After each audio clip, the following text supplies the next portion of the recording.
Now, that's enough new cars, really is enough new cars, because obviously the big news at the moment are fuel prices.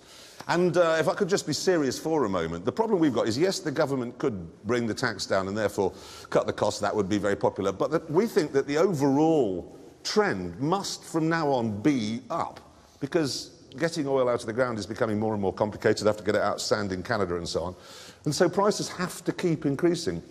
And what worries me most of all is that we've always thought, well, by the time petrol becomes so expensive we can't afford it anymore, science will have come up with a solution. And I don't think science has. No, and I think at the moment we're all imagining that we're just about to see a whole new generation of electric cars that will solve it. But the fact is, from everything we've seen, from our experience thus far, the electric car isn't ready. They don't kind of work in the real world yet. No, I mean, how long would it take you, for example, to get from here to your house in an electric car? Because of the range, I'd have to stop halfway and recharge it. It's 2 days to get home. So I'll just pop home and get something. That's a 4-day... 2 days to come back.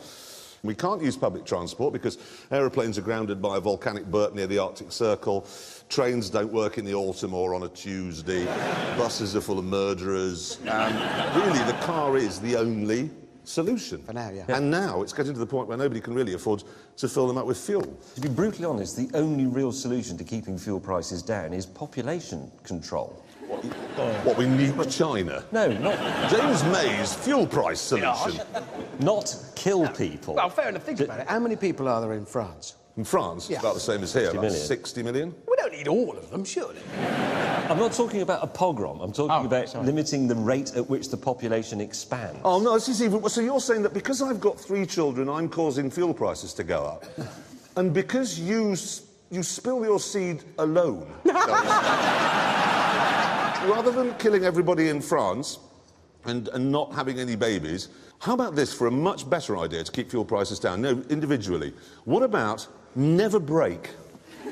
Oh, I think I know what he means. You burn fuel to get your car up to speed, and then the moment you hit the brakes, you're scrubbing that speed off and throwing it away. Well, I mean, actually, you do have a point there. You really should bear it in mind when you're driving, particularly petrol, whatever it is, £5... Yeah. 68 a gallon, OK, is every time you press the brake pedal, you are turning your money into heat. Pointless heat. You're heating your wheel arches, which is absolute waste of time. So if you just think, OK, what I'm going to do is I'm going to lift my foot off the accelerator, keep the car in gear, and if it's a modern car, OK, as you slow down for the roundabout, the traffic lights, whatever it might be, you're not using any fuel at all. Top gear, top tip. Braking is actually the worst thing you can do. Actually, I'd like to modify that. Sometimes it's the best thing you can do. Yeah, yes. For example, if a pram rolls out in front of the car, don't think, well, this is going to cost me. Stop the car.